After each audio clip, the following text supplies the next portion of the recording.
അപ്പസ്തോല പ്രവർത്തനങ്ങൾ 27-ാം അധ്യായം. റോമായിലേക്ക് കപ്പൽ യാത്ര. ഞങ്ങൾ ഇറ്റലിയിലേക്ക് കപ്പലിൽ പോകണമെന്ന് തീരുമാനമുണ്ടായി.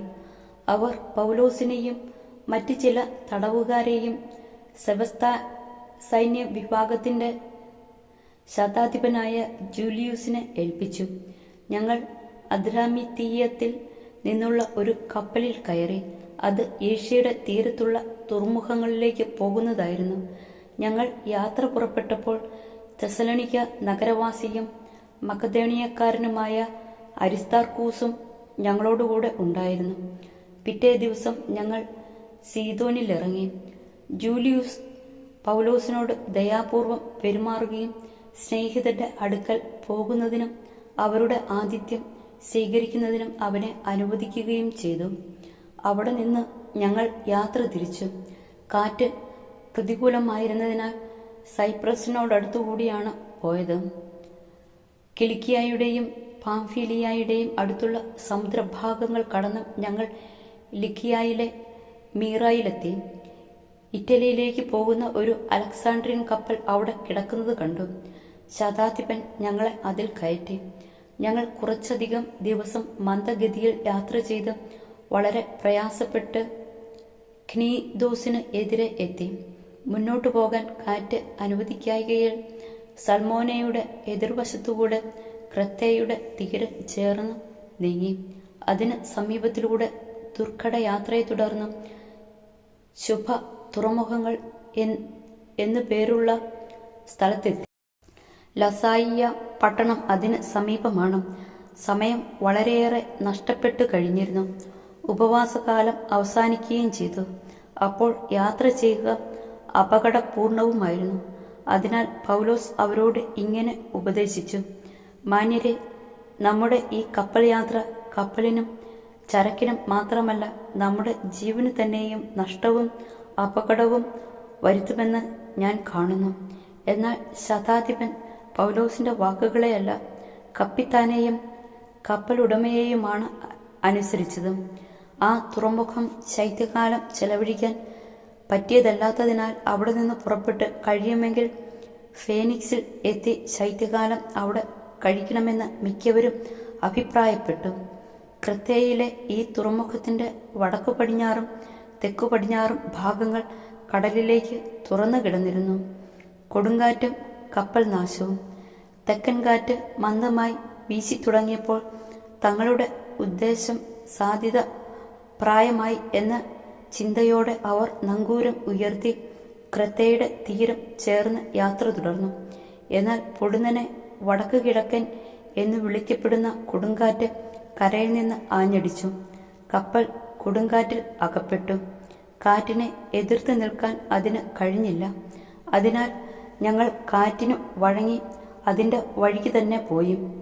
ക്ലൗദ എന്ന് വിളിക്കപ്പെടുന്ന ദ്വീപിന്റെ അരികു ചേർത്ത് കപ്പലോടിക്കുമ്പോൾ കപ്പലിനോട് ബന്ധിച്ചിരുന്ന തോണി വളരെ പ്രയാസപ്പെട്ടാണ് നിയന്ത്രണാധീനമാക്കിയത്. അവർ അത് എടുത്തുയർത്തി കപ്പലിനോട് ചേർത്ത് കെട്ടിയുറപ്പിച്ചു. പിന്നെ സിർത്തിസ് തീരത്ത് ആഴം കുറഞ്ഞ സ്ഥലങ്ങളിൽ കപ്പൽ ഉറച്ചു പോകുമോ എന്ന് ഭയപ്പെട്ടു. കപ്പൽപ്പായകൾ താഴ്ത്തി. കാറ്റിന്റെ വഴിക്ക് കപ്പൽ നീങ്ങിക്കൊണ്ടിരുന്നു. വലിയ കൊടുങ്കാറ്റിൽപ്പെട്ട് കപ്പൽ ആടിയുടഞ്ഞതിനാൽ അടുത്ത ദിവസം അവർ ചരകുകൾ കടലിൽ എറിയാൻ തുടങ്ങി. 3-ാം ദിവസം അവർ സ്വന്തം കൈകൊണ്ട് കപ്പൽ പായകളും വലിച്ചെറിഞ്ഞു. വളരെ ദിവസങ്ങളായി സൂര്യനോ നക്ഷത്രങ്ങളോ പ്രത്യക്ഷപ്പെട്ടിരുന്നില്ല. കൊടുങ്കാറ്റ് ആഞ്ഞടിച്ചുകൊണ്ടിരുന്നതിനാൽ രക്ഷപ്പെടാമെന്ന ആശ തന്നെ ഞങ്ങൾ കൈവെടിഞ്ഞു. പല ദിവസങ്ങൾ ഭക്ഷണമില്ലാതെ കഴിയേണ്ടി വന്നപ്പോൾ പൗലോസ് അവരുടെ മധ്യേ നിന്ന് പറഞ്ഞു: നിങ്ങൾ എൻ്റെ വാക്ക് കേൾക്കേണ്ടതായിരുന്നു. ക്രെത്തേയിൽ നിന്ന് യാത്ര തിരിക്കുകയേ അരുതായിരുന്നു. എങ്കിൽ ഈ നാശങ്ങൾ സംഭവിക്കുമായിരുന്നില്ല. എന്നാൽ ഇപ്പോൾ ധൈര്യമായിരിക്കണമെന്ന് നിങ്ങളോട് ഞാൻ ഉപദേശിക്കുന്നു. കപ്പൽ തകർന്നു പോകുന്നതല്ലാതെ നിങ്ങൾക്കാർക്കും ജീവഹാനി സംഭവിക്കുകയില്ല. എന്തെന്നാൽ ഞാൻ ആരാധിക്കുന്നവനും എൻ്റെ ഉടയവനുമായ ദൈവത്തിൻ്റെ ഒരു ദൂതൻ ഇക്കഴിഞ്ഞ രാത്രി എനിക്ക് പ്രത്യക്ഷപ്പെട്ടു പറഞ്ഞു: പൗലോസ്, നീ ഭയപ്പെടേണ്ട. സീസറിന്റെ മുമ്പിൽ നീ നിൽക്കുക തന്നെ ചെയ്യും. നിന്നോടൊപ്പം യാത്ര ചെയ്യുന്നവരെയും ദൈവം നിനക്ക് വിട്ടു തന്നിരിക്കുന്നു. അതിനാൽ ജനങ്ങളെ, നിങ്ങൾ ധൈര്യമായിരിക്കുവിൻ. എന്നോട് പറഞ്ഞതെല്ലാം അതുപോലെ സംഭവിക്കും എന്ന് എൻ്റെ ദൈവത്തിൽ ഞാൻ വിശ്വസിക്കുന്നു. ഒരു ദ്വീപിൽ നാം ചെന്നുപറ്റും. 14-ാമത്തെ രാത്രി അദ്രിയ കടലിലൂടെ ഞങ്ങൾ ഒഴുകി നീങ്ങുകയായിരുന്നു. ഏകദേശം അർദ്ധരാത്രിയായതോടെ ഞങ്ങൾ കരയെ സമീപിക്കുകയാണെന്ന് നാവികർക്ക് തോന്നി. അവർ ആഴം അളന്നു നോക്കിയപ്പോൾ 20 ആൾ ആഴ്ചയുണ്ടെന്ന് കണ്ടു. കുറച്ചുകൂടി മുന്നോട്ട് പോയപ്പോൾ വീണ്ടും അളന്നു നോക്കി. അപ്പോൾ 15 ആൾ താഴ്ചയെ ഉണ്ടായിരുന്നുള്ളൂ. കപ്പൽ പാറക്കെട്ടിൽ ചെന്ന് ഇടിച്ചെങ്കിലോ എന്ന് ഭയന്ന് അവർ അമരത്ത് നിന്ന് 4 നങ്കൂരങ്ങൾ ഇറക്കിയിട്ട് പ്രഭാതമാകാൻ പ്രാർത്ഥിച്ചുകൊണ്ടിരുന്നു. നാവികർ കപ്പലിൽ നിന്ന് രക്ഷപ്പെടാൻ ആഗ്രഹിച്ചിരുന്നതിനാൽ കപ്പലിന്റെ അണിയത്ത് നിന്ന് നങ്കൂരം ഇറക്കാനെന്ന വ്യാജേന തോണി കടലിൽ ഇറക്കി. പൗലോസ് ശതാധിപനോടും ഭടന്മാരോടുമായി പറഞ്ഞു, ഈ ആളുകൾ കപ്പലിൽ തന്നെ നിന്നില്ലെങ്കിൽ ആർക്കും രക്ഷപ്പെടാൻ സാധിക്കുകയില്ല. അപ്പോൾ ഭടന്മാർ തോണിയുടെ കയറി ഛേദിച്ച് അത് കടലിലേക്ക് തള്ളി. പ്രഭാതമാകാറായപ്പോൾ ഭക്ഷണം കഴിക്കാൻ പൗലോസ് എല്ലാവരെയും പ്രേരിപ്പിച്ചു. അവൻ പറഞ്ഞു, നിങ്ങൾ ഉത്കണ്ഠാകുലരായി ഒന്നും ഭക്ഷിക്കാതെ കഴിയാൻ തുടങ്ങിയിട്ട് 14 ദിവസമായല്ലോ. അതിനാൽ വല്ലതും ഭക്ഷിക്കാൻ നിങ്ങളോട് ഞാൻ അഭ്യർത്ഥിക്കുന്നു. അത് നിങ്ങൾക്ക് ശക്തി പകരും. നിങ്ങളിൽ ആരുടെയും ഒരു തലമുടി പോലും നശിക്കുകയില്ല. ഇത് പറഞ്ഞിട്ട് അവൻ എല്ലാവരുടെയും മുമ്പാകെ അപ്പമെടുത്ത് ദൈവത്തിന് കൃതജ്ഞത അർപ്പിച്ചുകൊണ്ട് മുറിച്ച് ഭക്ഷിക്കാൻ തുടങ്ങി. അവർക്കെല്ലാം ഉന്മേഷമുണ്ടായി. അവരും ഭക്ഷണം കഴിച്ചു. കപ്പലിൽ ഞങ്ങൾ ആകെ 276 പേർ ഉണ്ടായിരുന്നു.